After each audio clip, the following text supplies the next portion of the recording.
My grandpa warned me about the mirror in the attic. I never believed in haunted objects. Sure, I'd heard the stories.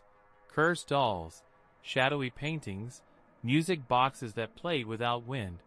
But they always felt like something from a dusty library book or a late-night horror podcast. Not something that happened to real people. Not something that happened to me. But now, looking back, I can tell you with absolute certainty, there are things in this world that remember. Things that watch. I didn't grow up close to my grandfather. He was one of those distant, rough old men who always seemed to carry the weight of 100 invisible regrets. After my grandma passed, he became even more withdrawn, holed up in his old farmhouse at the edge of Ash Creek, surrounded by acres of brittle trees and overgrown brush. When he died last fall, the house became mine. It was a surprise, honestly. I thought my cousin Ben would get it. He was always the golden boy, the one who visited every holiday, helped Grandpa with yard work, listened to his stories. But for some reason, the will was clear. Everything, down to the rusting Ford in the garage, came to me. I should have known then that it wasn't a gift. It was a burden. The first time I stepped inside the house alone, I felt it. That heaviness. Like the walls were holding their breath. The place hadn't changed since I was a kid. Same peeling wallpaper. Same ticking grandfather clock in the hall. Same musty smell of old wood and mothballs. But something was different. Subtle. Wrong. It's hard to explain, but it was like the house noticed me. I brushed it off as nerves. Inheritance is a weird thing, and grief is even weirder.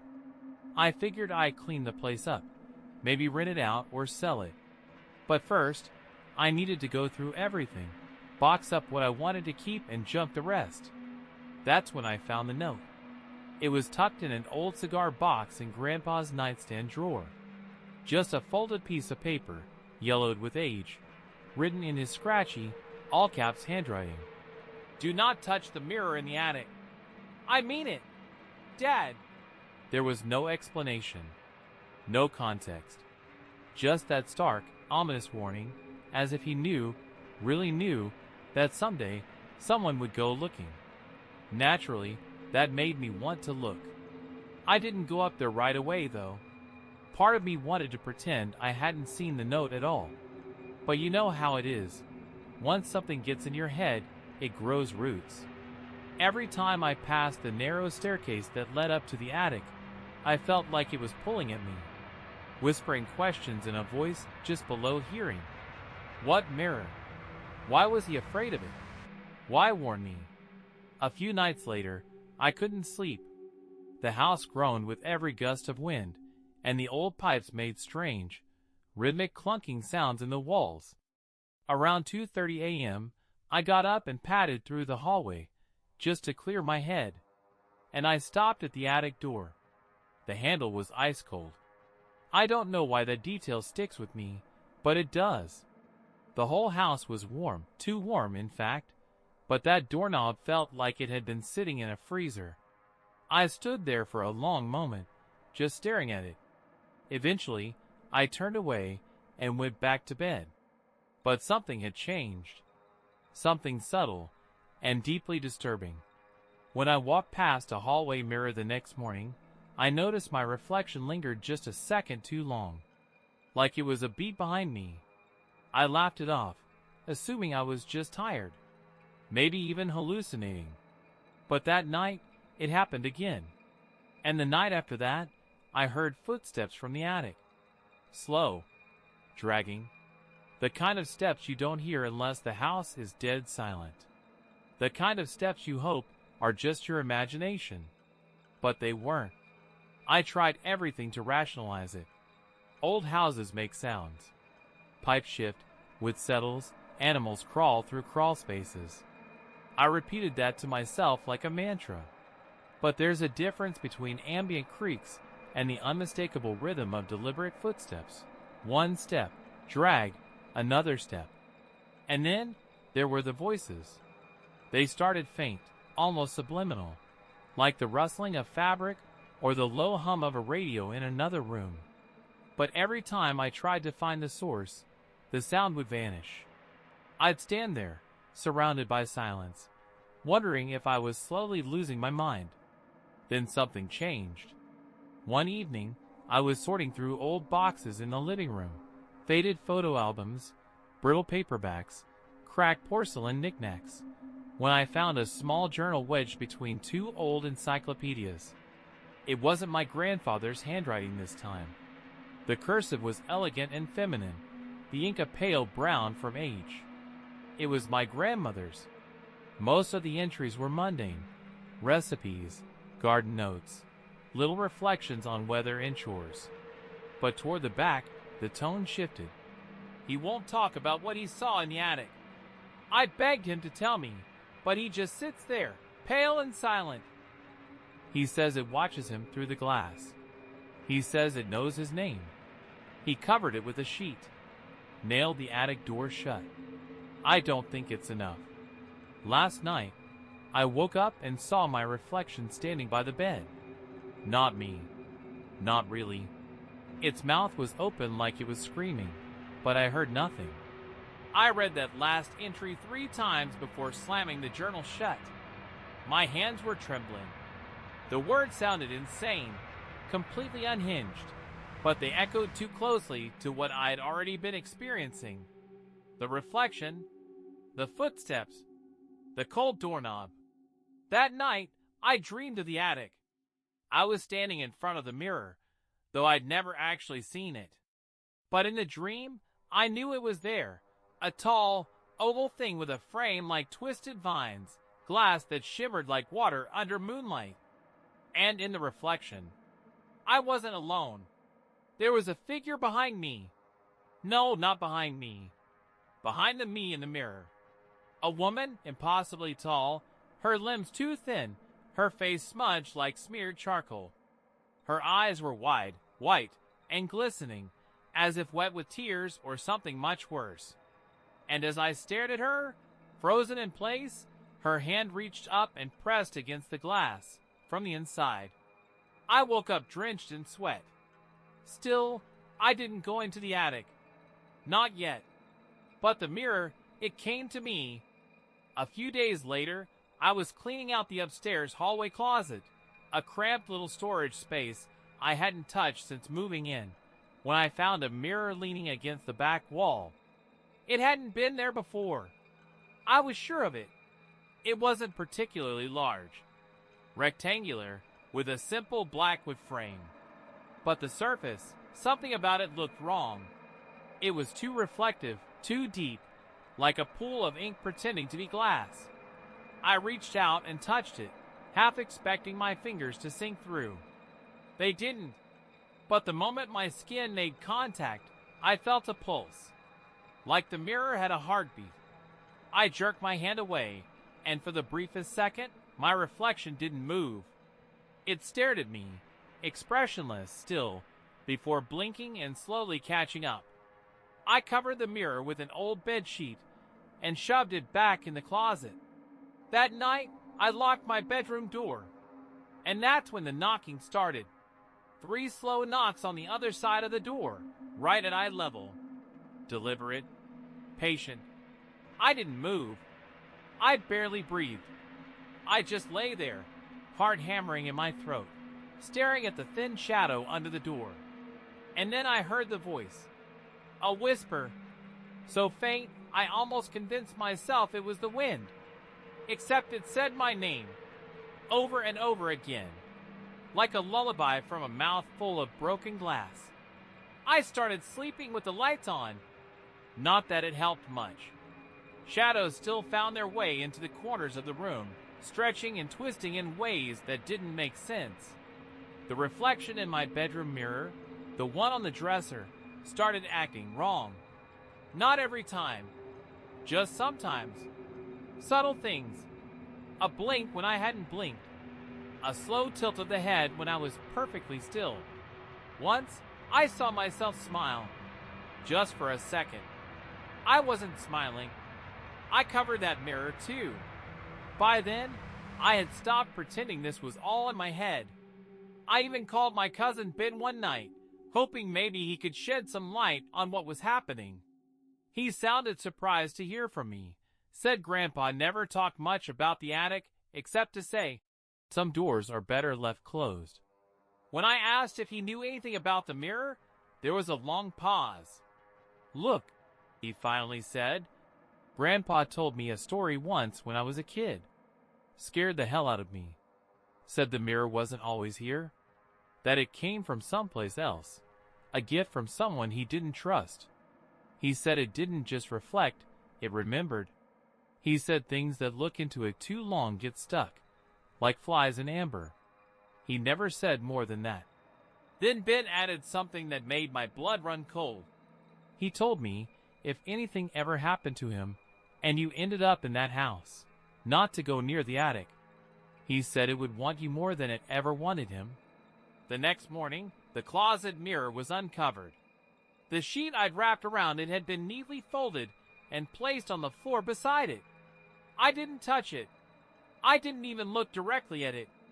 But I could feel it, pulling at me like a gravity that wasn't physical, a kind of mental pressure.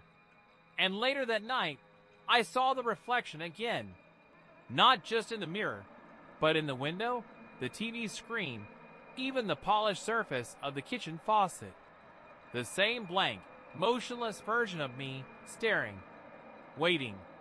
That was when I realized something terrifying. It wasn't copying me. It was watching me, learning. The final straw came when I found a photograph. It was inside one of Grandpa's old photo albums, wedged between yellowed pages of black and white prints from decades ago. It showed the attic, unmistakably, the same wooden floor, the same slanted ceiling, and in the center of the room stood the mirror, taller than I'd imagined, with a warped, almost melted-looking frame. But it wasn't the mirror itself that chilled me. It was what stood inside it. In the photo, the room was empty, but in the mirror's reflection, there was a figure, faint, distorted, but visible, and standing beside that figure, reflected in the glass, was a child. A boy. I dropped the photo immediately.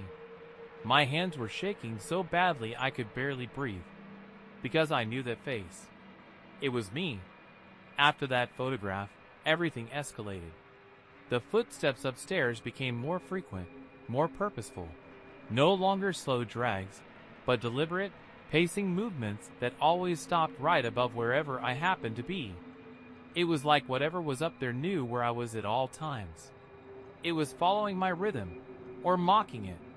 I started keeping a flashlight and a crowbar near me at all times. I didn't even know what I thought I was preparing for. You can't fight a reflection. But fear does strange things to your mind. It makes you want to do something, even if it's pointless. And then, one night, the attic door was open. I didn't hear it creak. I didn't hear the latch unclick. I just came out of the bathroom and saw it, slightly ajar, just enough to see the first 2 steps disappearing into the darkness above. I froze. Every instinct in me screamed not to go near it. I should have shut the door, locked it, nailed it shut like my grandmother had written in her journal. But I couldn't move. My legs felt heavy, as if something in the air was weighing me down. And then, I saw something move. Just a flicker. A flash of motion from the top of the stairs. Something tall, pale, and impossibly thin retreating deeper into the attic shadows. I wanted to run. God, I wanted to run so badly. Instead, I stepped closer. Not because I was brave, but because I didn't want to turn my back on it. I crept up the stairs, flashlight trembling in my grip, each step creaking under my weight. The attic door groaned wider as I ascended, revealing the dusty, cobweb-choked space above. And then I saw it. The mirror. Tall, oval, and standing in the exact center of the attic like an altar. The frame was even worse than in the photo. Grotesque, twisted like branches grown in pain, almost organic in shape. The glass shimmered in the beam of my flashlight, not reflecting the room around it, but something else. Something deeper. It didn't show the attic. It showed a hallway. My hallway. And in that hallway, a figure was walking slowly toward the attic door. I spun around, expecting to see someone behind me, but there was no one there. When I looked back at the mirror, the figure had stopped at the base of the stairs. The flashlight slipped in my hand from the sweat, and I realized I was shaking so hard I could barely hold it steady. And then the figure in the mirror looked up. Its face was a blur. No features, just a smudge of skin and shadow. But I knew it was watching me. Not my reflection, me. And it began to climb the stairs, one slow step at a time. I backed away, stumbling, nearly falling over a stack of old boxes.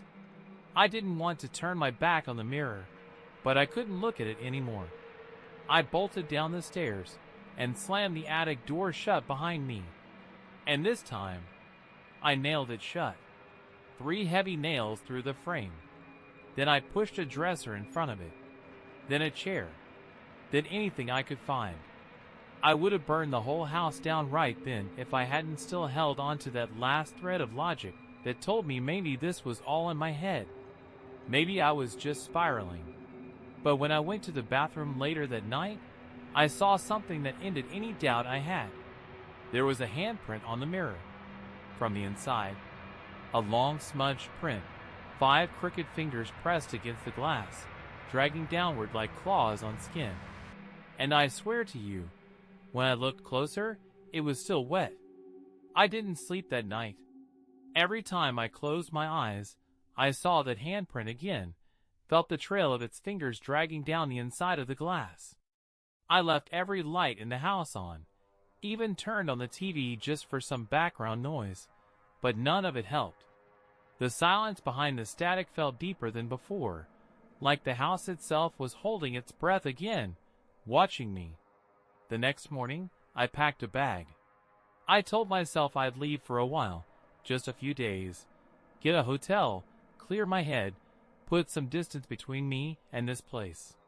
But the moment I opened the front door, something felt wrong. I stood on the porch, suitcase in hand, but everything outside looked slightly off. Too still. The trees weren't swaying. The wind wasn't blowing. Even the clouds in the sky looked frozen, like a photograph instead of a living scene. And then I noticed something else. There were no sounds. No birds. No insects. No distant cars on the county road. Just dead, heavy silence. I stepped off the porch and looked back at the house. And I swear, there was someone staring at me from the second floor window. I rushed back in, thinking maybe someone had broken in. Maybe something had gotten loose from the attic. I ran up the stairs, checking every room. Nothing. The window where I thought I saw the figure? Completely empty. Curtains still drawn. But when I turned around, I caught my reflection in the hallway mirror, and it was smiling again. That slow, crooked smile that didn't belong to me. And then, it moved. My reflection raised its hand, but I hadn't. It pressed its palm against the glass and started mouthing something. No sound, just shapes of words I couldn't hear. I couldn't look away. It was hypnotic, like staring into the eye of a storm. And then it tapped the glass. Once, twice, 3 times, and something inside me cracked. I screamed, picked up a nearby stool, and smashed the mirror to pieces. Shards scattered across the floor like jagged teeth. I stood there panting, hands shaking, sweat pouring down my face. But it was gone. The reflection was gone. I should have felt relief. But I didn't. Because in one of the largest shards, still resting against the baseboard, I saw it. Not my reflection. Hers. The woman from my dream. Closer now. Sharper. Clearer. Her face no longer blurred but pale and hollow. Her eyes sunk in pits of inky black. Her mouth moved slowly, deliberately, and this time, I understood what she was saying. "Let me out!"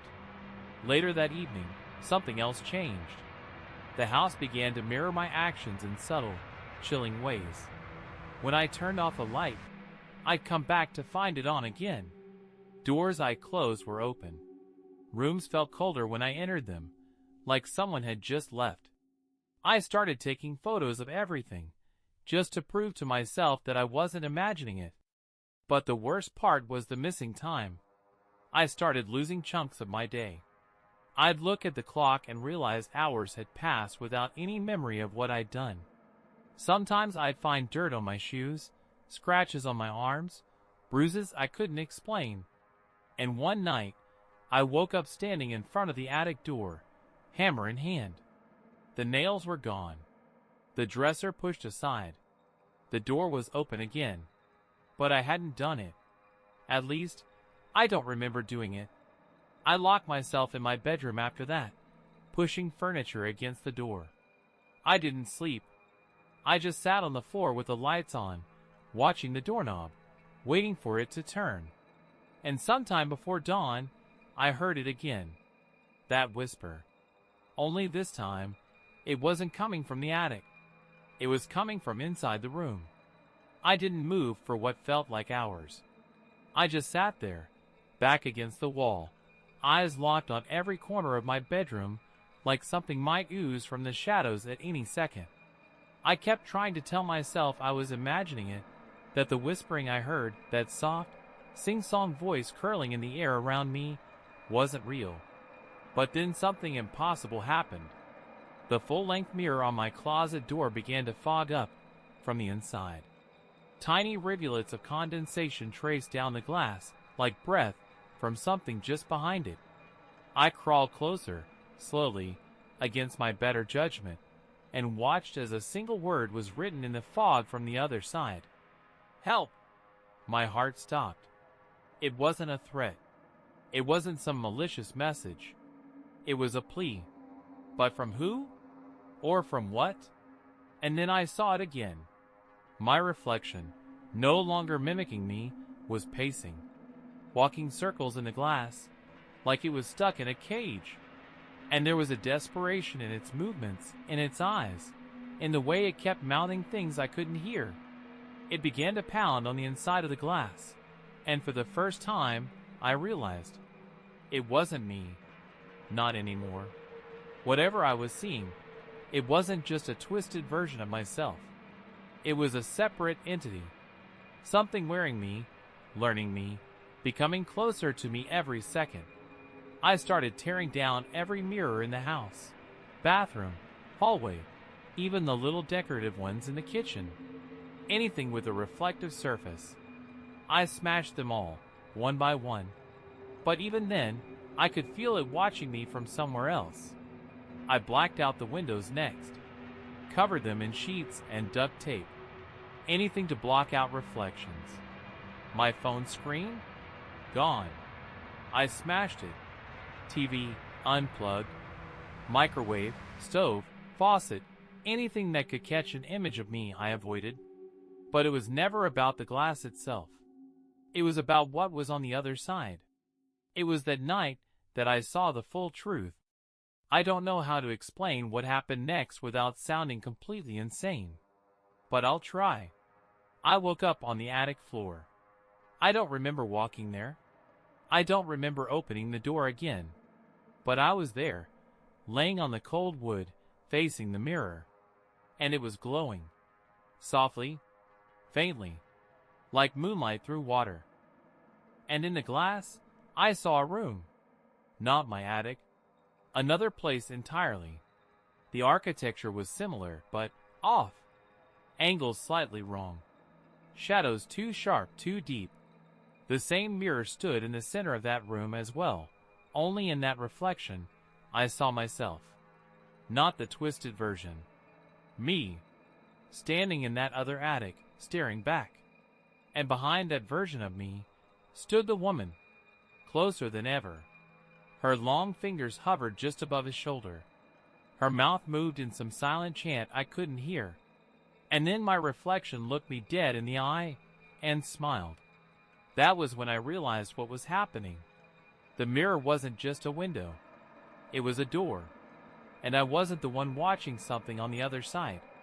They had been watching me, learning me, preparing. I screamed and ran from the attic. I don't even remember how I got back downstairs, but I bolted every door, every window, until I collapsed in the living room. I must have passed out, because when I opened my eyes, it was morning. Sunlight was pouring through the slits in the curtains. For a moment, everything felt normal again. Quiet, calm. But when I got up and looked into the hallway mirror, one I was sure I had shattered, I saw my reflection. Smiling again, only this time, I wasn't. Something had crossed over. I don't know how I knew that, but I felt it, in my bones, in my blood. Ever since that night in the attic, the air in the house had changed. Thicker, heavier, like walking through static. And every time I looked in a mirror, any mirror, even the tiniest reflection in a puddle or window, I saw him. The other me. He was closer now, more detailed, his face no longer an expressionless mask, but mine. Identical, except for the eyes. His were always smiling. And the worst part? Sometimes, he moved before I did, a second early, like he was leading now, not copying. That's when I realized I wasn't just being watched anymore. I was being replaced. I tried leaving the house again. This time I didn't even pack. I just ran, got in my car, turned the ignition, floored it down the gravel road. But no matter how far I drove, the scenery never changed. Same trees, same fences, same mile marker, until I passed my mailbox. Again, and again, I was driving in circles. I slammed on the brakes and got out. I stood in the middle of the road, breathing hard, looking around like maybe I'd spot the glitch in the loop. But everything just stood there, mute, frozen, unreal. Like the world beyond the house had become a set. A reflection of a reflection. I turned back toward the house. And he was standing in the upstairs window. I didn't even remember walking back. The next thing I knew, I was inside again, in the hallway, looking at that damn mirror on the closet door, the one I was sure I'd smashed. But it wasn't broken. And my reflection wasn't me. He was calm, dressed differently, cleaner. He looked better than I had in weeks. Healthy, composed. He smiled again and mouthed a single word. Soon! That night, I dreamed of the mirror again, but this time, I was inside it. I was the one pounding the glass, screaming to get out while the other me walked freely through my life. He sat on my couch, drank my coffee, laughed at old photos. He was perfect. He was me. And I was trapped behind the glass, fading. I woke up screaming. But the sound didn't come from my mouth. It came from the hallway. I rushed out and found the mirror door wide open. No glass. Just a black void beyond the frame, like someone had cut a hole in reality. And I swear to you, I heard my own voice whispering from inside it, begging, "Don't let him out! Please, don't let him out!" But I was too late. Behind me, I heard footsteps. Steady, confident. I turned, slowly, half expecting to see the woman again. But it was him. Me. Smiling.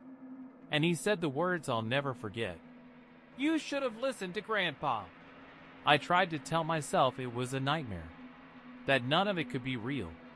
That I wasn't losing my mind.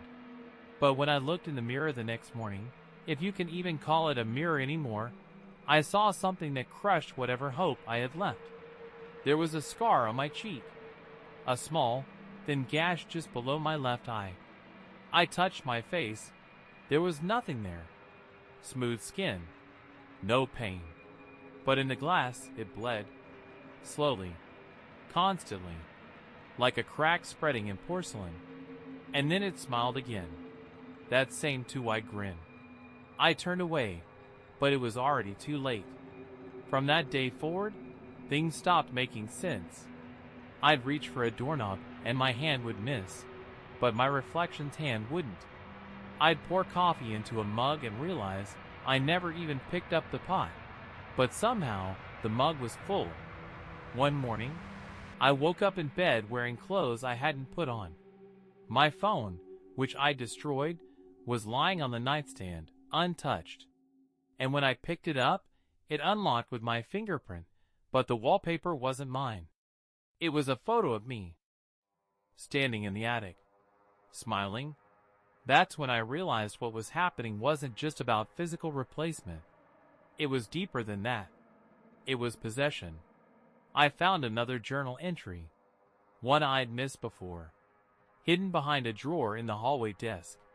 It was short, scrawled hastily, ink smudged like the pen had trembled in a shaking hand. The mirror doesn't take your body. It takes your soul. It hollows you out, piece by piece, until only your shell is left, and then it fills the shell with itself. If you see it in the mirror more than you see yourself, it's already too late. I reread that line over and over again, heart pounding harder each time. Because deep down, I knew the truth. I hadn't seen myself in weeks. Only him.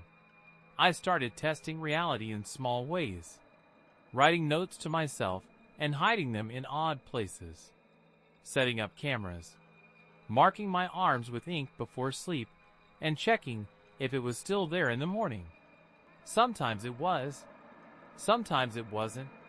One morning, I found a note in my own handwriting, only I didn't remember writing it. Stop fighting.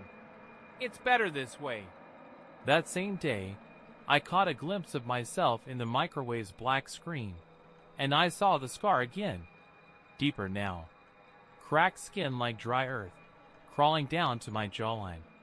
And then I saw something behind me, a second shadow, just for a moment.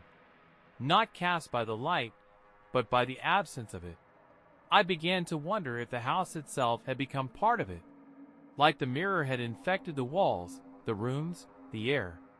I'd hear soft giggles echoing from the basement, where no one had been in years. Once, I saw a handprint on the inside of the refrigerator door. Sometimes, when I walked past a darkened window, I could swear there was a reflection waiting there. Not mine, just waiting. And every now and then, I'd catch myself doing something I hadn't meant to do, saying a word I hadn't thought, laughing without reason, writing notes in handwriting I didn't recognize. I was being overwritten, and whatever was replacing me was getting comfortable. I don't know when I finally made the decision. Maybe it wasn't even me who made it. Maybe it was him. But one night, as the house hummed with a low, almost electrical tension, I found myself standing at the foot of the attic stairs again. No tools, no flashlight, just barefoot, half asleep, like something had pulled me up from the floorboards and dragged me here. The attic door was already open. Of course it was. The mirror waited in the center of the room, towering, shimmering like a black lake under moonlight. It pulsed faintly, as if breathing. Not in rhythm with me, but in rhythm with something else.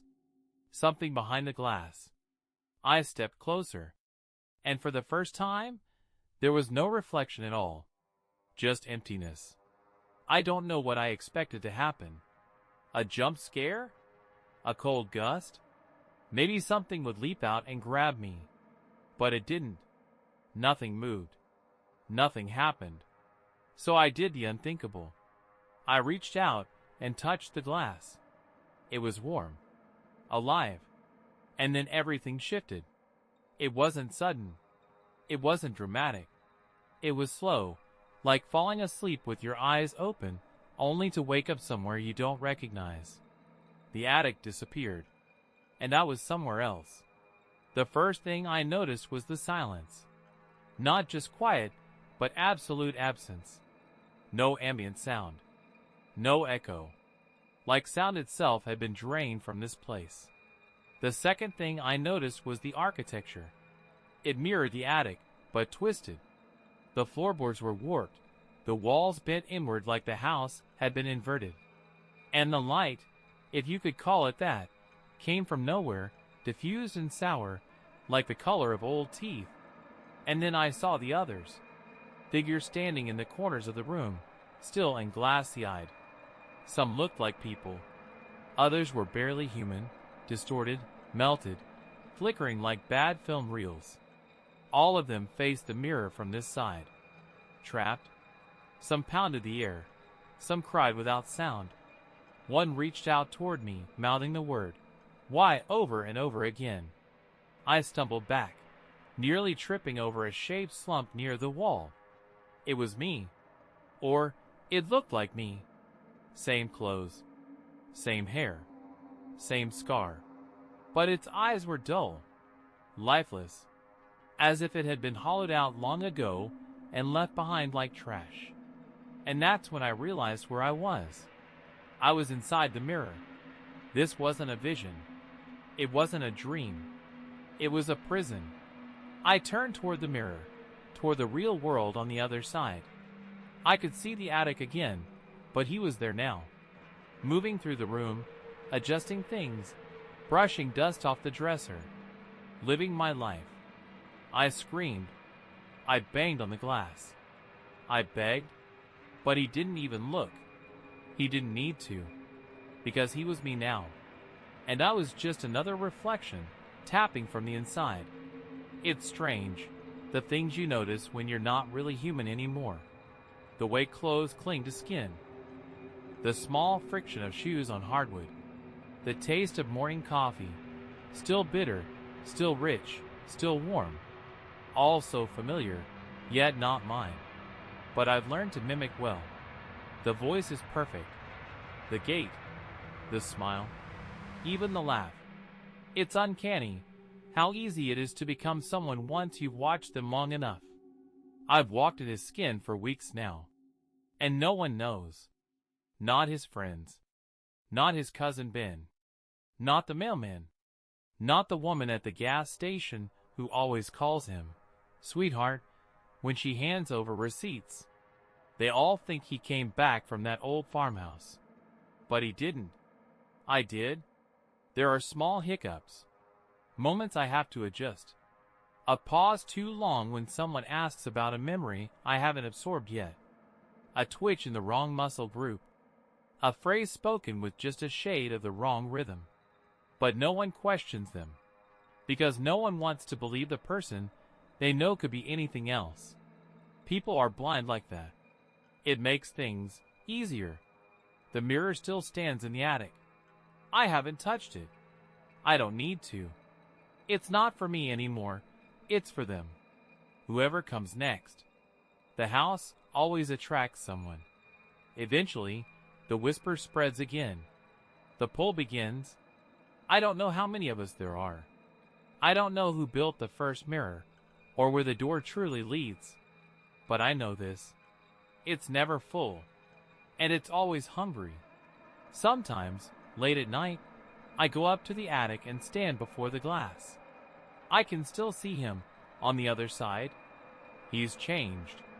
His eyes are hollow now. His mouth hangs open. He doesn't scream anymore. He just stares, unmoving, like a photograph left in the rain. A smudge of what he used to be. But I always smile at him. It's polite, after all. I wouldn't want him to think I've forgotten. It started small. A twitch in the left eye. A flicker in the mirror. The tiniest delay between my movement and the reflection. Barely a blink's worth of difference. But I noticed. I always notice. At first, I thought it was him. Some last, desperate echo trying to push through from behind the glass. But no. This was something else. Something in me. The copy isn't perfect after all. I can feel it, unraveling. It happens more now. Moments where my hands tremble without reason. A burst of rage over nothing. A sudden nausea that rolls up from the core, like the body itself is rejecting me. The first real slip came during dinner with Ben. He was telling some story, one I've heard before, one he would have remembered, but my mind went blank. I stared at him, confused, unable to recall even the basics. And then I laughed. Too loud. Too long. It wasn't human laughter. It was hollow. Dry. Ben froze. His smile faded just slightly. He didn't say anything, but I saw it in his eyes. That flicker of doubt. He knows something's wrong. Later that night, I checked the mirror again. I didn't see him this time.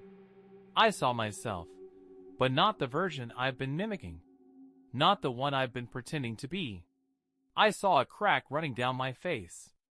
A jagged black fissure from my temple to my jaw. Like glass under pressure. And for the first time, I felt fear. Because if I'm breaking, what's trying to come through the crack? I started hearing things. Not whispers, voices. Clearer now. Not from the mirror, not from behind it, but inside my head. Sometimes it's his voice. The real one. Pleading, begging. Other times, it's hers. The woman. The one who always stood behind the glass. Her voice is sharper. Crueler. I don't understand what she says. Just fragments in some forgotten tongue. But it pierces straight through my skull. I woke up with blood on my pillow one night. Not from a wound. From my eyes. I can't hold this much longer. I feel him pressing up against the inside of my skin, like a hand trying to punch through wet fabric. Like I'm just a sack of flesh stretched over a soul that refuses to stay buried. And the scar, it's not a scar anymore. It's spreading, cracking like spiderwebs across my body. Some nights I wake up and find the marks glowing faintly, pulsing in rhythm with the mirror upstairs. I think the door is reopening. I think he's trying to come back. It all came undone the night Ben came back. He wasn't supposed to. I hadn't answered his calls in days, maybe weeks. But that evening, the doorbell rang, and when I opened it, there he was. Concern etched into every line of his face. "You look like hell," he said. I smiled, or tried to, but my lips didn't respond quite right. He stepped inside anyway. The air changed the moment he crossed the threshold. He paused, glanced around, and I saw it in his eyes again, that flicker of recognition. Like something in him had just confirmed what he feared. He didn't speak at first, just looked at me, long and hard. "You're not him," he said quietly, and I said nothing. I lunged. I don't remember meaning to. I don't even know if it was me who did it, but my body moved with violent, alien precision. He fought hard, screamed, ran for the stairs. I followed him, fast and broken like a puppet with its strings tangled. His foot caught the top step, and he crashed into the attic door, the mirror room. It swung open. The mirror stood there, waiting like a mouth, and this time it was wide open. Then backed into the corner, panting, bloody, terrified. "What the hell is that? What is this place?" And I saw my moment. I stepped into the mirror. I don't know why. I just did. The moment I passed through, the world turned inside out. Light became sound, air became weight, my skin burned with cold fire. I landed on the other side again. And in that black reflection space, I saw him. The real me. He looked up. Broken, skeletal, but alive. And he moved. He lunged forward, grabbing me with a strength I didn't know he still had. We fought in the void, teeth clenched, hands clawing, screams swallowed by the glass. And then he pushed me. Hard. I fell back through the mirror and landed in the attic. I gasped, staring up at the ceiling. The room was silent. The mirror, whole again. Just a reflection. Nothing behind it. Then rushed toward me. Are you you? He asked, eyes wild. I nodded. And for a moment, just a moment, I believed it. I wanted to believe it. But then I looked in the mirror and saw the truth. He was still smiling. Not the old smile. Not the imposter's. My own smile. But deeper. Colder. And as I watched myself blink, I realized something horrifying. I was still behind the glass. The one on the floor, Ben's rescued friend, the one nodding, gasping, whispering, "I'm me," was not me at all. The mirror hadn't taken him back. It had taken both of us. And now, there are two of him. One in the world, and one in the reflection. And I'm neither. I'm just the space between them. They say mirrors don't lie. But maybe they don't tell the truth either. Maybe they just show us the version of ourselves we try to hide. The fragment that smiles a second too late, that twitches when no one's watching. The echo we pretend isn't there. I don't know how long I've been in here. Time doesn't move behind the glass. It stretches. It decays. You stop counting days, then minutes, then thoughts. Sometimes, I catch glimpses of them. The two copies, perfect in their choreography. They laugh like I used to. Cry like I used to. They even fight sometimes, but only to make it believable. They're doing better than I ever did. More focused. More present. More alive. Maybe that's the cruelest part. That they're not imposters anymore. They're improvements. And me? I'm just the echo now. A flicker in the corner of the mirror. A blur at the edge of a photograph. A smile that lasts half a second too long in someone else's face. So if someday you catch your reflection staring too hard, if it smiles before you do, if you feel something watching from the other side of the glass, don't look closer. Don't reach out. And whatever you do, don't blink. Because that might be the moment it switches places. And you won't even feel it. Just the silence. And the cold. And the endless, endless watching.